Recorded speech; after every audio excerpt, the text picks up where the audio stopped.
So strap yourself in. It's time for the Howie Carr Show. The National Hockey League today needs to find that organization $1 million and reevaluate how they support gay rights. Everyone wears the ribbon. You must wear the ribbon. What you are? You're a ribbon bully. I respect everybody's choices. My choice is to stay true to myself and my religion. This is America. I don't have to wear anything I don't want to wear. Live from the Matthews Brothers Studios. It's not a rifle. Yes, it's Greg. a rifle. It is a machine. What does AR stand for? It is order. She's on. What you just said is one of the most insanely idiotic things I have ever heard. At no point in your rambling, incoherent response were you even close to anything that could be considered a rational thought. I award you no points, and may God have mercy on your soul. Are you joining any of the members calling on him to resign? I mean, look, Richard Blumenthal, who's still a senator, lied about his service. He's still a senator today. Rump swabs, hacks, and moonbats beware. It's Howie Carr. Well, the bleep is really hitting the fan today for Jim Jones Lyons, the chairman, the embattled chairman of the Massachusetts Republican Party, at least for a little while longer. The vote is on January 31st. He's to reelect him, to allow him to finish the job of destroying the Massachusetts Republican Party once and for all. But today, the state treasurer, the Republican Party treasurer, guy named Patrick Crowley, who's being sued by Jim Jones Lyons, by the way, along with, a number of other people on the state committee.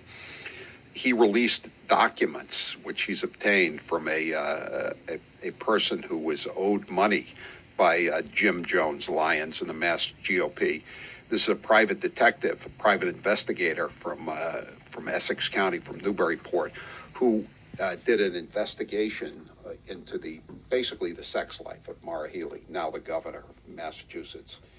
And it appears from all the emails that were released this afternoon that Jim Jones Lyons was coordinating with an independent expenditure PAC. It's called an IE PAC, Political Action Committee, and that's forbidden under state law. And he had sought a legal opinion, and the legal opinion from the Office of Campaign and Political Finance was, no, Jim, you can't do this.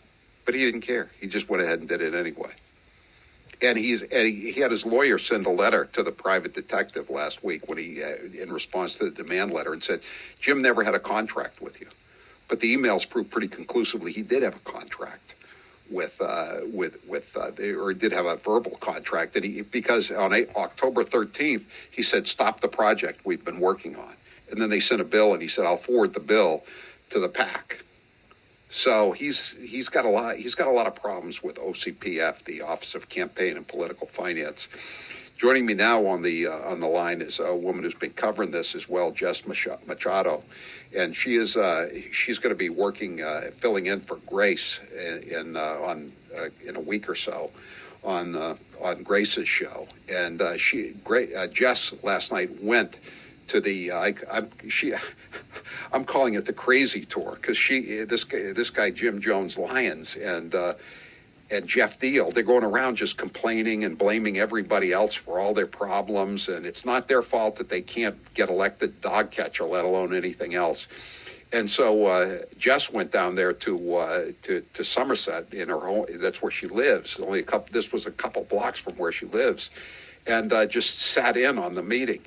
And Jess, first of all, your response to what happened this afternoon with the, I broke the story after it was released to the state committee, and now the Globe's picked it up. It's the lead story on the Globe right now. Emails appear to show coordination between Mass GOP chairman and outside PAC in alleged violation of state law. This is a pretty big story, I think. Yeah, Howie, thanks for having me on, and happy birthday, by the way. Thank you. I read the tweet that you put out, and honestly, it's the first time I've read something where I know my jaw was on the floor.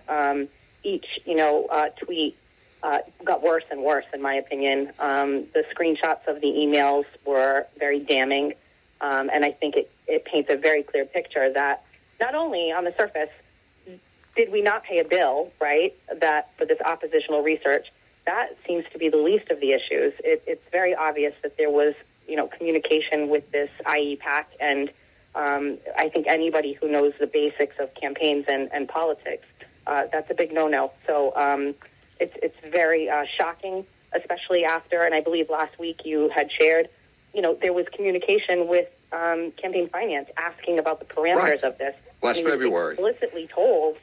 Yeah, explicitly told. They didn't say this is a gray area. They said it is prohibited. Right. And he got that letter, and then he went ahead and did exactly what the letter told him was prohibited under state law. Yeah, it's not shocking to me that this was picked up by the other news outlets. I mean, great job in breaking the story. But I think that there's a lot of people on both sides, Democrats and Republicans, that are going to be interested in, how this story develops. It's obviously there, to me, that there are some campaign finance violations that took place. Yeah, and I think, the OCPF has been known, I don't think anyone goes to jail, but they've been known to hand out fines of up to $50,000. That's a lot of money. And who else knows? Outstanding balances. Yeah. I mean, add that to the outstanding balances that we already have. I believe Patrick Crowley, in his letter to the state committee, basically just let the state committee members know that he was updating the total amount of money that is owed out there to include this $52,000. And I'm just wondering how much, you're right, how much more is out there, and who else does the Mass GOP owe?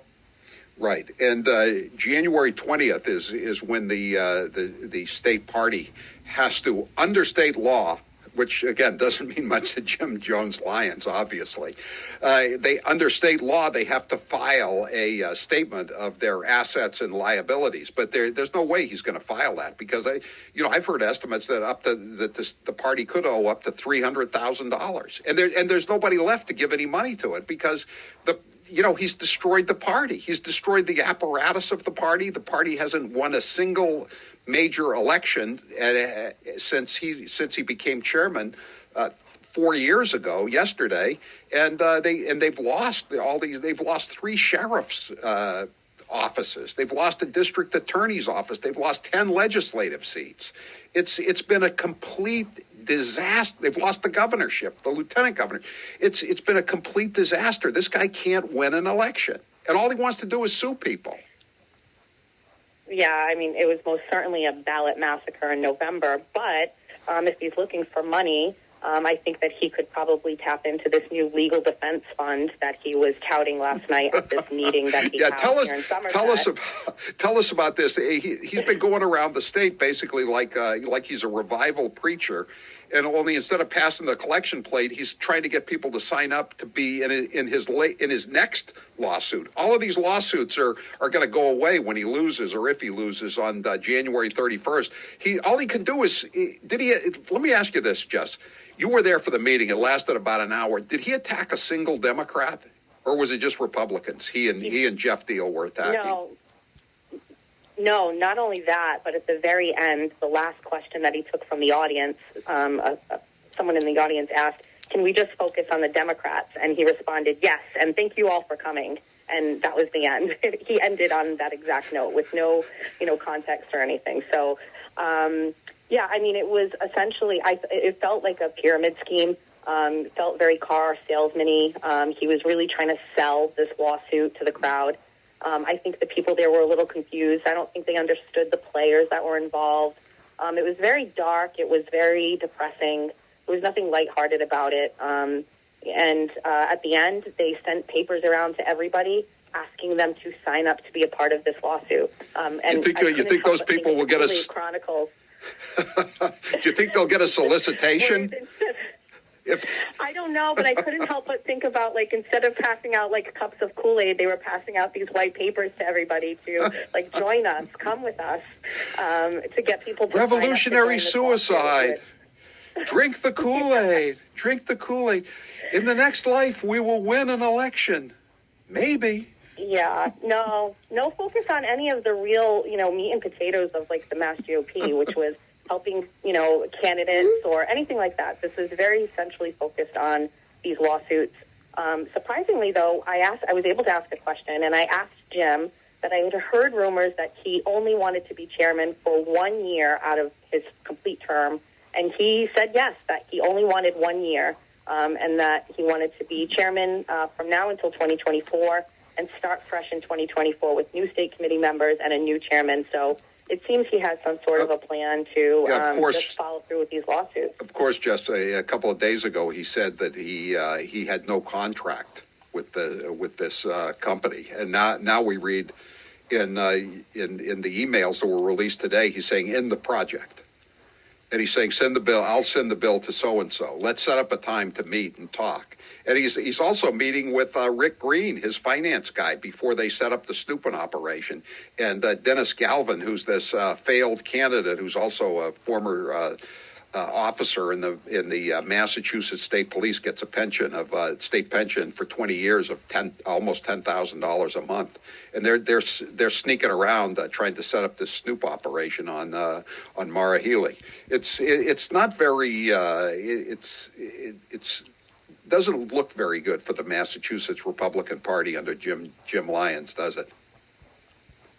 Well, I can tell you from someone that worked down in Bristol County for local down-ballot candidates, how great would it have been for us to have even a fraction of that money to support some of these candidates, either through mailers or online advertising, but to know that they were allocating funds for oppositional research when we had candidates out here that literally got nothing from the Mass GOP, it's very disheartening for the people that are doing the work on the ground.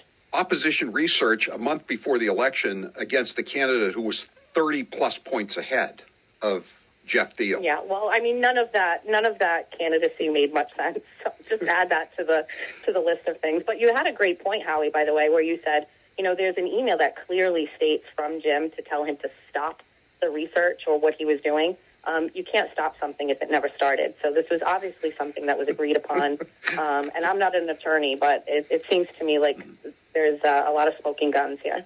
How about the $107,000 for Corey Lewandowski? He got twice as much money as the private eye is supposed to be getting. What did he do other than set up the phone call pre-primary so that Donald Trump could say he will rule this state with an iron fist?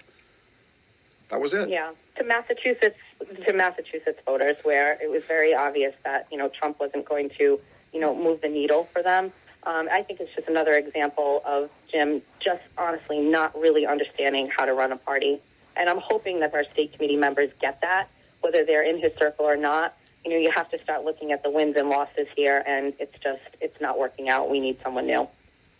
And he said the last couple of nights, he said in Hanson, I think he said it last night again in Somerset, that question 4, the illegal alien driver's license question, which lost because he had gave it no support after it got on the ballot. He said it carried every city and town in Bristol County. I don't believe that's true. Is it, Jess? I haven't actually been able to confirm that, but, he did speak about that. They also spent a lot of time going backwards, talking about Jeff Deal's races in the past and how he didn't get support. It was just very nostalgic. But it was all about things that just didn't end up winning. So it was a very depressing vibe, talking and lamenting over things that they weren't successful at. I think it'll be a lot more. And I'm not sure about that. I think it'll be a lot more depressing tonight in Haverhill after this story has come out this afternoon. Yeah, that would be my guess. I think it's going to be. It seems very scripted. I've been able to see video clips of all of the events on this Doom tour. They're all very similar and the same. Jeff speaks about taking Chris Doty out for lunch. It's all very similar. I doubt there's going to be any attention to the story. I'm hoping someone's brave enough in the audience to bring it up, but I doubt it. All right, Jess, so when are you going to be filling in for Grace?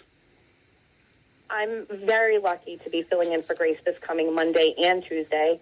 Thank you guys for the opportunity. I'm a huge fan of Grace's, so it's an honor, and I will be in the studio on Monday. Jess Machado, she has a weekend show on WBSM, our affiliate in New Bedford, and she was at the Somerset. She calls it the Doom Tour. I call it the Crazy Tour. It's strange. One of the texters is calling it Dumb and Dumber. That Jeff and Jim are auditioning for the remake of Dumb and Dumber. I don't know which one would be dumb and which one would be dumber. All right, Jim Jones Lyons is scheduled to be on the Ed Lambert show tomorrow on WXTK. I hope some people call in and ask Jim about these emails and about his false statements last week that he didn't have a contract apparently.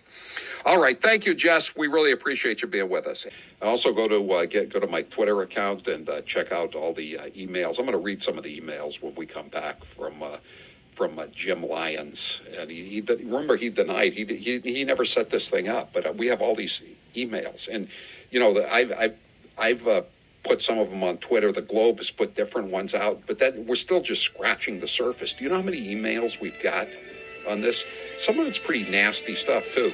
And why were they doing this when Jeff Deal campaign was dead in the water? He was barely even campaigning. He was 30 points down, and they're spending $53,000 on Howie Carr.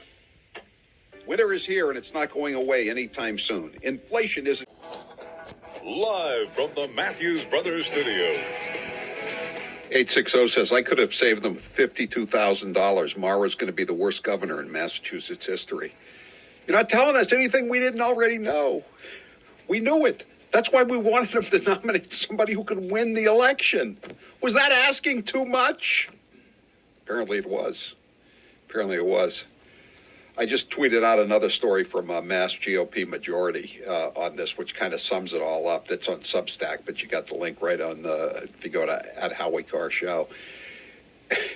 And, the guy who wrote it said his favorite sound cut from last night was when Jeff Deal was referring to himself losing all those races in the third person. I hadn't even thought about that. Yeah, Jeff Deal can't win. Jeff Deal lost for the state senate. Jeff Deal lost for senator. Jeff Deal lost for governor. At one point, which we haven't even played that cut from Hanson the other night, he got confused about losing the races. When I was running for the Senate last year, governor. I guess though, it's not only prize fighters that get punch drunk. You take so many shots to the head, and pretty soon it's just one of those things. And I guess that's what's happening to DoorDash now. 844-500-40-508. Jeff's campaign slogan should have been, so you're saying there's a chance? Again, that's from Dumb and Dumber. But they're in Haverhill tonight. I don't know when when it's actually starting, but there's one more after that. First it was $4 million. He was going to get $4 million if you sign his petition. You're going to get you'll be in line as a plaintiff to join his lawsuit. You can get $4 million, and then the other night he upped it to $5 million. This is like those ads you see on cable TV. Were you at Camp Lejeune, the Marine base in North Carolina? Were you at Camp Lejeune between 1957 and 1984? And then they want you to sign up. Or the ads, the Herald runs them on the front page with the clergy sex abuse. So now Jim Jones has become an ambulance chaser lawyer. But he's not a lawyer. He's a clubhouse lawyer. Well, we didn't get the documents until we had Discovery. Discovery, like no one knows what Discovery is, Jim. Come on. We all watch the TV shows. We know what Discovery is, even if we didn't go to law school. 844-500-4242. Some of this stuff is pretty rich. This is from the Private Eye. For example, I have a close associate who I worked with, who I am close to, who was removed from the AG's office for refusing to approve payroll for a female trooper. I redacted the rest of that one. There is a rumor out there of an NDA. Not an NDA. That means non-disclosure agreement. Only, of course, you knew that. I'm just pretending to be Jim Lyons, telling you stuff you already know. There is a rumor out there of an NDA that is covering up a quid pro quo situation, which I can track down.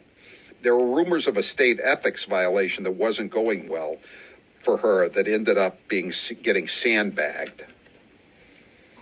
So here's an email, and I put all these on I tweeted them all out. This is from February 16th. and this is to from Jim Lyons to Dennis Galvin. He's the retired state cop, failed state rep candidate twice around, and Rick Green, who's the sort of the money guy for the party, and he's a failed candidate too. And they're going to meet with Jim Jones Lyons, who's a failed candidate for state senate as a Democrat, a failed candidate for state rep as a Republican.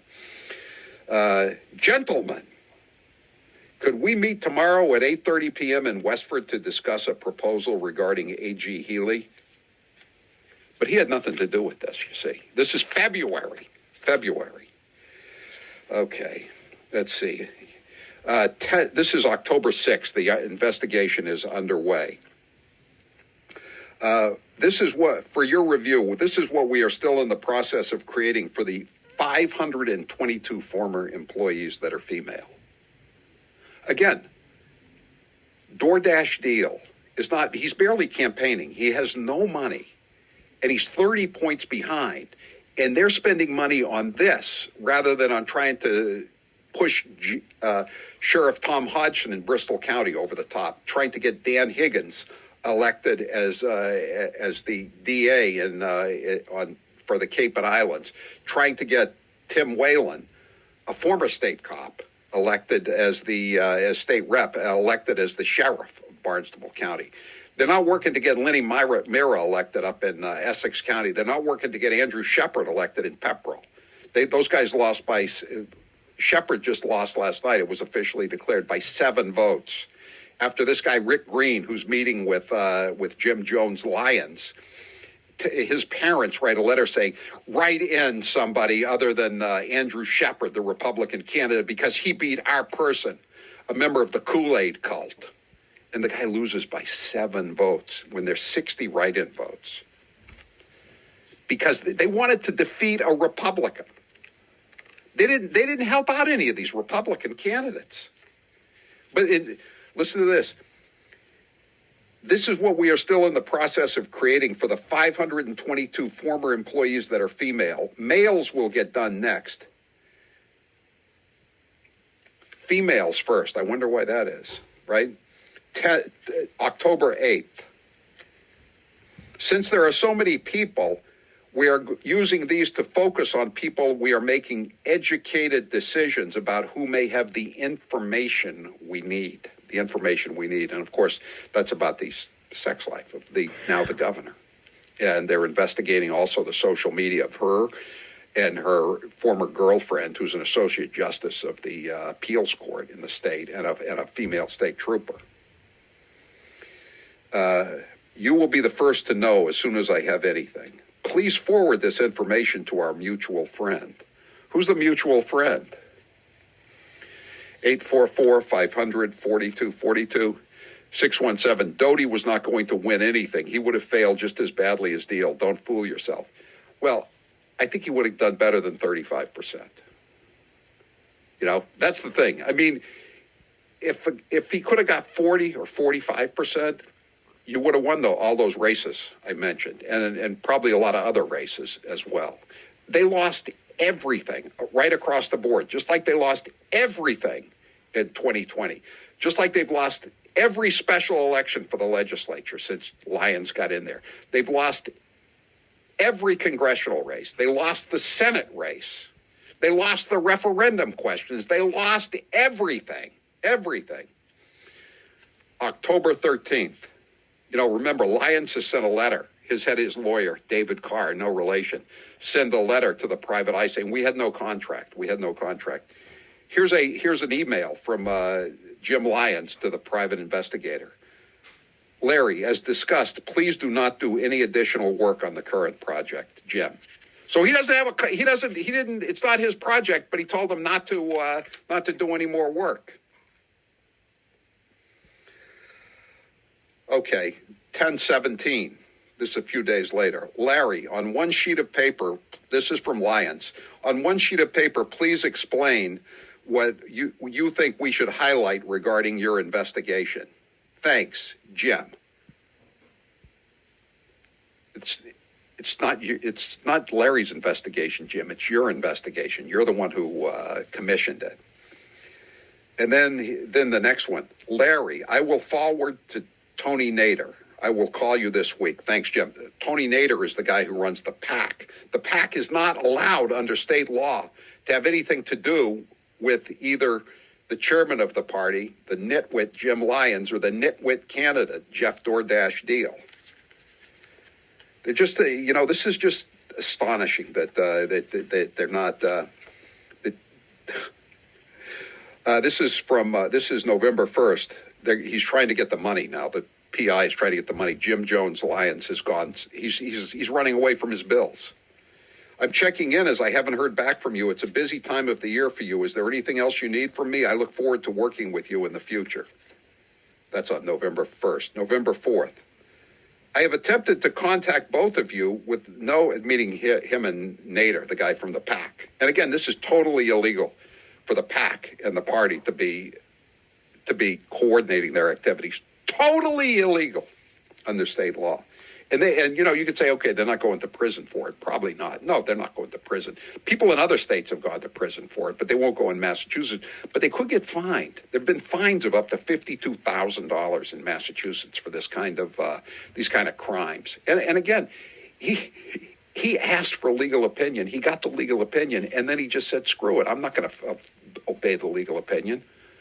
Where's some of that law and order that Jim Jones Lyons and Jeff Deal and the rest of these clowns in the Kool-Aid cult are always talking about? Where's that law and order? So the detective writes, I have attempted to contact both of you 3 times, meaning Nader and Lyons, with no return mail or call. I am not under the impression that there are questions or concern. My hope, and then he asks him if he wants to take advantage of the 20% discount.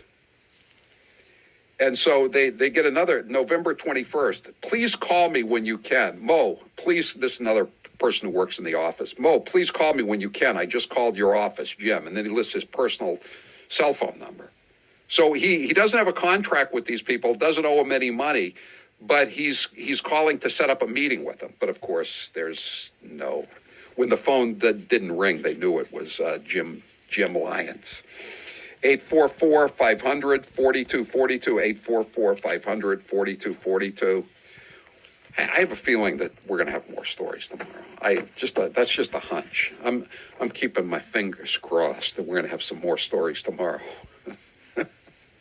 Globe, please follow. That's what Walter Winchell used to say. Please follow when he broke a story. Globe, please follow. 844-500-4242. I'm Howie Carr.